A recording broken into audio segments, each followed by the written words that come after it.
There's a moment when you realize that your biggest mistakes, the relationships you shouldn't have entered, the investments you shouldn't have made, the jobs you shouldn't have taken, the words you shouldn't have spoken, all came from the same source.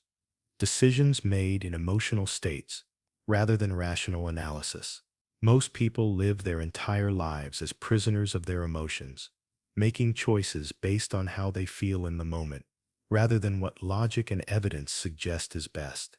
They buy when they're excited, sell when they're scared, argue when they're angry, and commit when they're infatuated. Then they wonder why their lives feel chaotic, and their goals remain unreached. Machiavelli understood something that modern neuroscience has confirmed. Emotions are terrible advisors for important decisions. When you're in an emotional state, your brain literally changes its decision-making process. The prefrontal cortex, responsible for rational thinking, long-term planning, and logical analysis, becomes suppressed, while the limbic system takes control, optimizing for immediate emotional relief rather than optimal outcomes. This isn't about becoming emotionless or suppressing feelings. Emotions serve important functions. They provide information about your environment, motivate action, and enhance relationships. But they should inform your decisions, not control them. There's a crucial difference between feeling emotions and being ruled by them. The most successful people in any field share one common trait. They have learned to separate their emotional experience from their decision-making process. They feel fear but don't let it paralyze them. They experience anger but don't let it drive their actions. They feel excitement but don't let it cloud their judgment. Today, you're going to learn how to maintain rational decision-making even in highly emotional situations. Not by suppressing emotions, but by understanding how they work in developing systems that ensure your choices are guided by logic rather than impulse. Because the quality of your decisions determines the quality of your life. To understand why emotional decisions are usually bad decisions, you need to understand what happens in your brain when emotions take control. This isn't philosophical theory. It's measurable neuroscience that explains why smart people make stupid choices when they're angry, scared, excited, or infatuated. Machiavelli observed this phenomenon centuries before we had brain scans to prove it. He noticed that even the most intelligent rulers made catastrophic decisions when they were emotionally compromised. Fear led to cowardly choices that invited attack. Anger led to rash actions that created unnecessary enemies. Greed led to short-term gains that created long-term disasters. The amygdala hijack. When you experience strong emotions, your amygdala, the brain's alarm system, floods your neural pathways with stress hormones like cortisol and adrenaline. This triggers what neuroscientists call an amygdala hijack, where your primitive brain takes control from your rational brain. During this hijack, your prefrontal cortex, the part responsible for logical thinking, impulse control, and long-term planning, literally goes offline. Blood flow decreases to this region, while increasing to areas focused on immediate survival and emotional response. You're essentially making decisions with a caveman brain while facing modern problems, the speed versus accuracy trade-off. Emotions evolved to help our ancestors make fast decisions in life or death situations. See a lion, feel fear, run immediately. Don't stop to analyze whether it's really a threat or consider alternative responses. This speed was crucial for survival, but it comes at the cost of accuracy. In modern life, most decisions don't require split-second responses, but your emotional brain doesn't know that. It still treats a critical email from your boss like a saber-toothed tiger attack, flooding you with stress hormones that make you respond as if your life depends on immediate action. The confirmation bias amplification. When you're emotional, your brain doesn't just think less clearly. It actively seeks information that confirms your emotional state while ignoring contradictory evidence. If you're angry at someone, you'll notice every annoying thing they do while overlooking their positive qualities. If you're excited about an investment, you'll focus on the potential gains while minimizing the risks. This creates a dangerous feedback loop where emotions generate selective attention, which produces biased information, which reinforces the original emotion, leading to increasingly irrational decisions. The time distortion effect. Strong emotions also distort your perception of time and consequences. When you're angry, the future consequences of your actions seem less important than immediate satisfaction. When you're fearful, short-term safety feels more valuable than long-term opportunity. When you're excited, potential future problems seem insignificant compared to immediate rewards. Understanding these mechanisms is the first step toward emotional intelligence. You can't control whether emotions arise, but you can control whether they control your decisions. The price of letting emotions control your decisions isn't just theoretical. It's measurable in lost money, damaged relationships, missed opportunities, and destroyed reputations. Understanding these costs is crucial because most people don't realize how much their emotional reactions are sabotaging their success until it's too late. Machiavelli documented countless examples of leaders who lost everything because they made critical decisions while emotionally compromised. Princes who declared war in anger and lost their kingdoms. Rulers who made alliances based on personal affection and were later betrayed. Leaders who fled in fear and lost the respect of their subjects forever. Financial devastation. The financial markets are essentially a machine for transferring money from emotional decision-makers to rational ones. Studies show that individual investors who trade based on emotions, buying when excited by good news, selling when panicked by bad news, underperform the market by an average of 3 to 4% annually. Over a lifetime, this emotional tax can cost millions in lost wealth. Real estate decisions driven by emotion are equally destructive. People buy houses they can't afford because they fell in love with a property. They sell in panic during market downturns, locking in losses.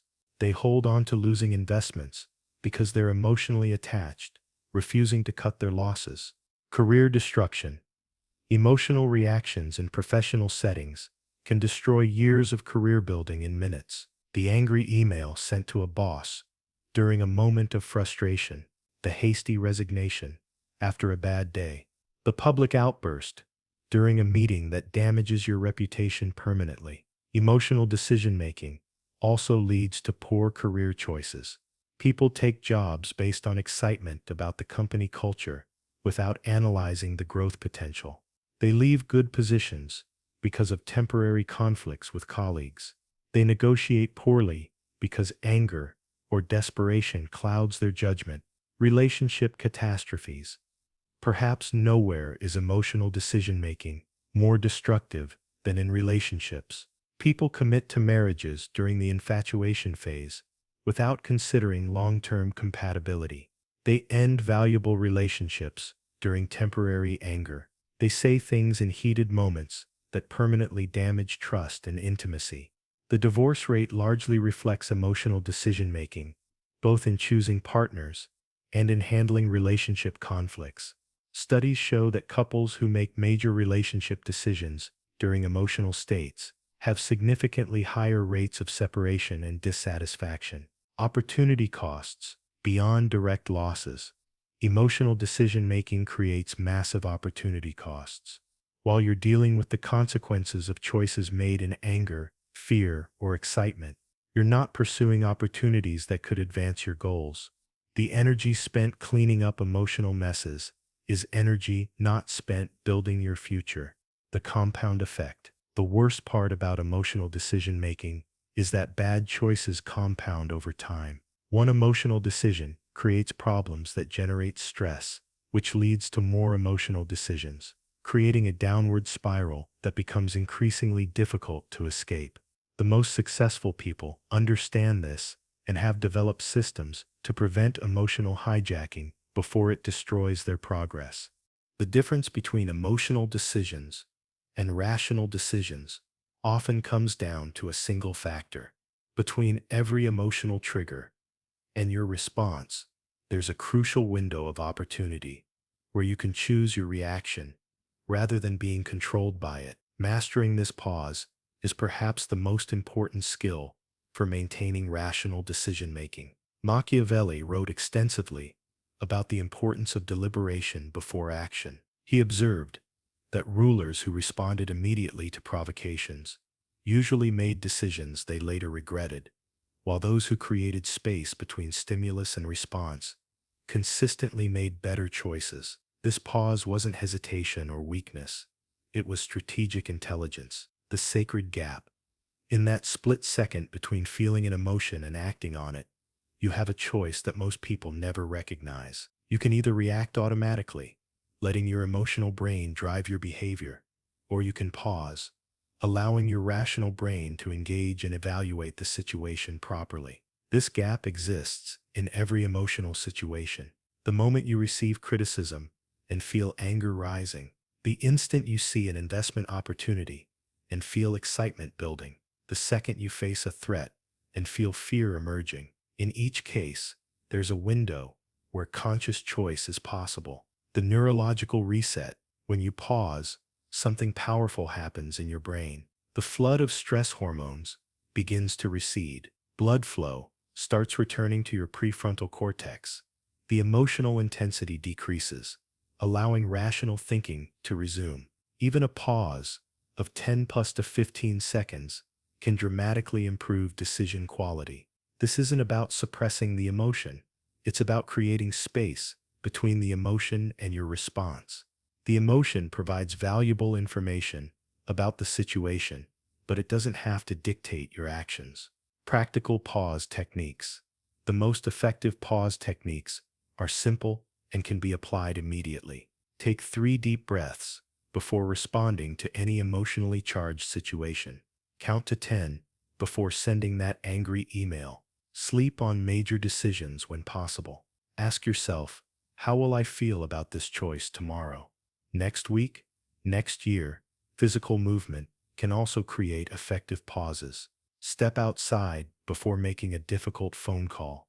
Take a walk before having a confrontational conversation. Change your physical environment to give your brain time to shift from emotional to rational processing. The question framework. During the pause, ask yourself strategic questions. What outcome do I actually want here? What would a rational person do in this situation? What are the likely consequences of each possible response? What would I advise a friend to do if they faced this exact situation? These questions redirect your brain from emotional reaction to logical analysis, dramatically improving the quality of your decisions. The compound benefit. The more you practice the pause principle, the more automatic it becomes. Eventually, you develop what psychologists call emotional regulation, the ability to feel emotions fully while maintaining conscious control over your responses. This skill becomes a massive competitive advantage in every area of life. When you're in the grip of strong emotions, general advice about staying rational isn't helpful. You need a specific, actionable system that works even when your emotional brain is trying to take control. The STOP method provides exactly that, a 4-step process that can be applied in any emotional situation to ensure better decision-making. Machiavelli understood the importance of systematic approaches to decision-making under pressure.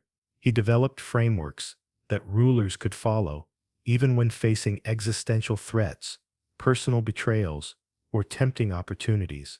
These systems prevented emotional reactions from destroying strategic advantage.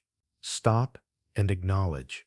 The first step is recognizing that you're in an emotional state and consciously stopping before taking action. This seems obvious, but most people skip this step entirely, moving directly from emotion to action without any conscious awareness of what's happening. Say to yourself, I'm feeling angry/scared/excited/frustrated right now. This simple acknowledgement engages your prefrontal cortex and begins the process of regaining rational control.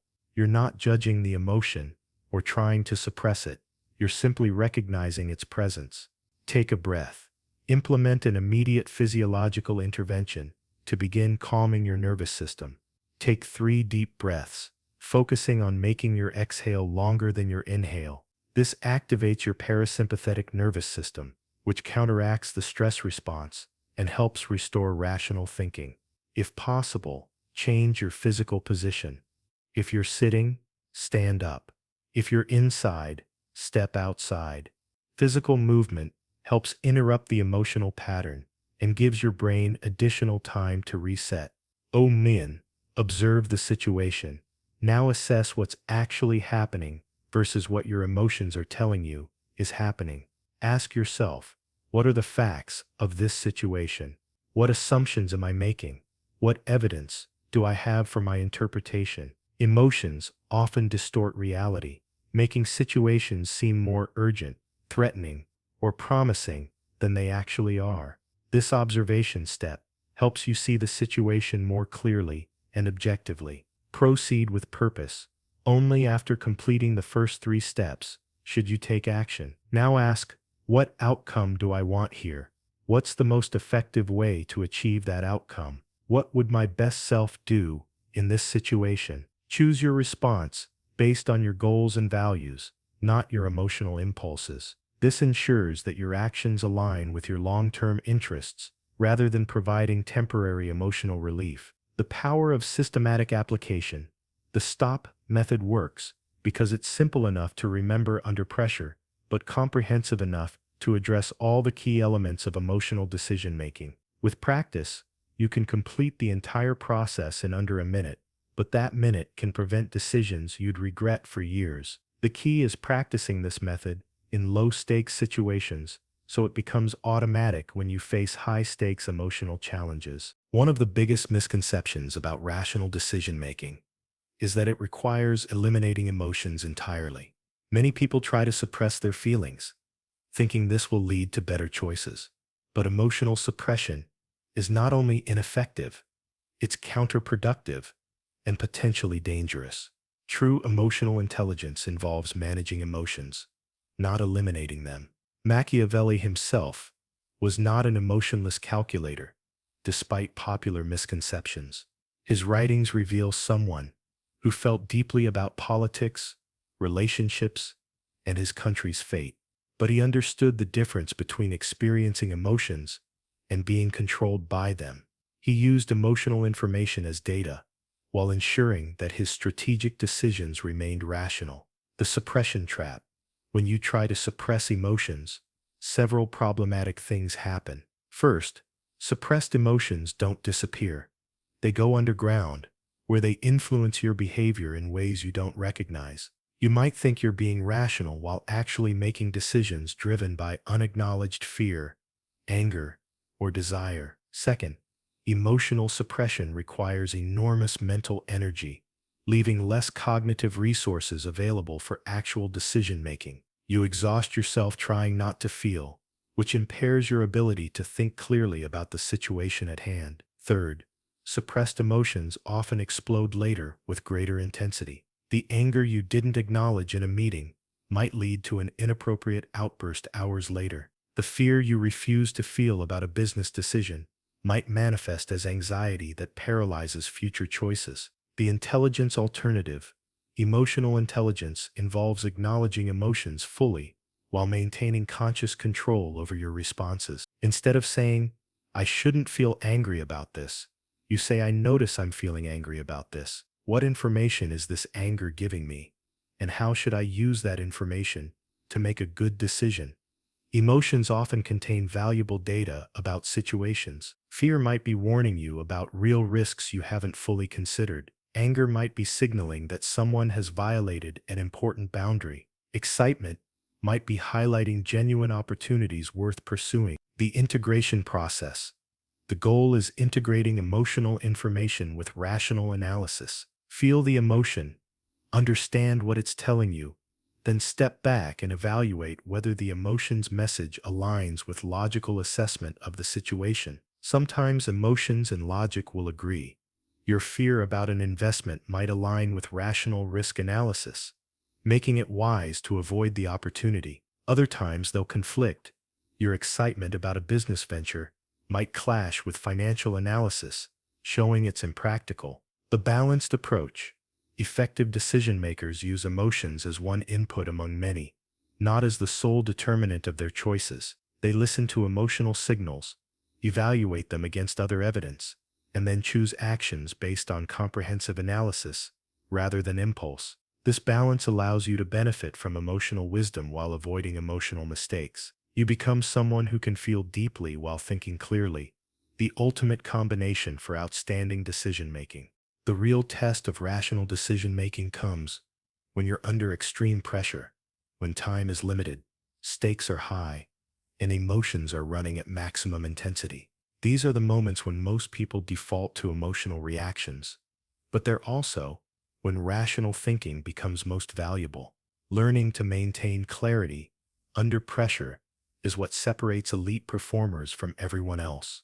Machiavelli studied decision-making under the ultimate pressure, life and death situations, where a single choice could determine the fate of entire kingdoms. He observed that leaders who maintained rational thinking during crises consistently outperformed those who reacted emotionally, even when facing seemingly impossible circumstances. The pressure multiplier effect. Under pressure, emotions become more intense and rational thinking becomes more difficult. Stress hormones flood your system, time pressure creates urgency, and high stakes amplify every feeling. Your brain's natural tendency is to revert to the fastest, most automatic responses, which are usually emotional rather than rational. This is why people make their worst decisions during crises. The pressure multiplies emotional intensity while simultaneously reducing access to rational thinking processes. Pre-decision frameworks. The key to rational decision-making under pressure is having frameworks established before the pressure hits. When you're in crisis mode, you don't have time to develop new thinking processes. You need systems you can apply automatically. Create decision trees for common high-pressure situations you might face. If your business faces a cash flow crisis, what are your predetermined response options? If you receive an unexpected job offer with a tight deadline, what criteria will you use to evaluate it? If a relationship conflict escalates, what's your systematic approach to handling it? The time investment principle. Even under extreme time pressure, investing a few minutes in rational analysis almost always produces better outcomes than immediate emotional reaction. The pressure to decide now is often artificial or exaggerated. Most situations allow for at least a brief pause, even if it's just asking for a few minutes to think. When someone says, "I need an answer right now," your response should be, "I need 5 minutes to give you the best answer." Those 5 minutes of rational consideration can prevent decisions you'd regret for years. Pressure testing your systems. Practice your decision-making frameworks under artificial pressure before you need them in real situations. Role-play crisis scenarios. Make practice decisions with tight deadlines. Test your stop method when you're stressed about unrelated issues. This pressure testing builds confidence in your systems and makes them more automatic when real pressure hits. The paradox of pressure. Counterintuitively, the higher the stakes, the more important it becomes to slow down your decision-making process. Big decisions deserve big thinking, even when, especially when, you're under pressure to decide quickly. Remember, almost every decision can be unmade or modified later, but the consequences of emotional decisions under pressure often cannot be undone. Creating consistent, rational decision-making isn't about willpower or self-control. It's about building systems that make logical thinking your default response. Just as Machiavelli advised rulers to create governmental structures that would function effectively, regardless of who held power, you need to create personal systems that will guide good decisions, regardless of your emotional state. The most successful people don't rely on their ability to think clearly in the moment. They rely on systems they've built during calm periods that automatically guide their choices during chaotic ones. These systems function like guardrails, keeping you on the path of rational decision-making, even when emotions are trying to pull you off course. The Decision Journal. Start documenting your major decisions and their outcomes. Record what you were feeling when you made the choice, what factors you considered, what you hoped would happen, and what actually happened. This creates a personal database of what works and what doesn't in your decision-making. Over time, you'll notice patterns. Maybe you consistently make poor financial decisions when you're stressed about work. Maybe you choose the wrong people to date when you're feeling lonely. Maybe you take unnecessary risks when you're excited about new opportunities. These patterns become invaluable guides for future decisions. Your personal constitution create written principles that govern your major life decisions. What are your non-negotiable values? What criteria must be met before you'll make significant financial investments? What red flags will cause you to end a relationship regardless of your feelings? What standards must a job opportunity meet before you'll consider it? Write these principles during calm, rational periods, when you can think clearly about your long-term goals and values. Then commit to consulting them before making major decisions, especially when you're emotionally charged. The advisor network. Identify rational thinkers in your life who can serve as external perspective when your internal perspective is compromised by emotion. These should be people who care about your success, but aren't emotionally invested in your specific choices. Give these advisors permission to challenge your thinking and ask hard questions. What am I not seeing? What would you do in my situation? What are the potential downsides I'm overlooking? Sometimes external perspective can spot emotional blindness that you can't see from inside the situation. Environmental design. Structure your environment to support rational decision-making. Keep important financial documents easily accessible so you can review them before making investment decisions. Create physical barriers between yourself and impulsive choices. Don't keep credit cards in your wallet if you struggle with emotional spending. Set up automatic systems that remove emotion from routine decisions. Automatic savings transfers, predetermined investment schedules, and written communication protocols for difficult conversations all reduce the number of decisions you have to make in emotional states. The implementation schedule. Build these systems gradually. Start with one area where emotional decision-making has cost you the most: relationships, finances, or career. Perfect your system in that domain before expanding to others. Even with systems in place, there are specific emotional patterns that consistently trap intelligent people into poor decisions. Recognizing these traps is crucial because they often feel rational in the moment. Your emotional brain becomes skilled at creating logical-sounding justifications for irrational choices. Understanding these patterns helps you identify when you're being led astray by emotions disguised as logic. Machiavelli cataloged the emotional weaknesses that repeatedly destroyed even the most capable leaders. Pride led to overconfidence and reckless expansion. Fear caused missed opportunities and defensive blunders. Anger resulted in unnecessary conflicts and burned alliances. These patterns were so predictable that understanding them became a strategic advantage. Trap 1. The sunk cost emotion. You continue investing in failing relationships, businesses, or projects, not because future prospects are good, but because you've already invested so much that walking away feels like admitting failure. Your emotional attachment to past investments clouds your judgment about future potential. This trap is particularly dangerous because it feels rational. You tell yourself you're being persistent and committed, but true rational thinking evaluates future potential independent of past investment. Trap 2. The confirmation seeking.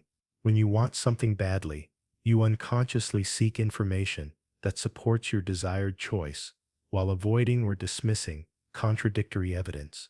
You research all the reasons why that expensive purchase is justified while ignoring budget concerns. You focus on your crush's positive qualities while overlooking red flags. Your emotions bias your information gathering, making you think you're being thorough when you're actually being selective. Trap 3.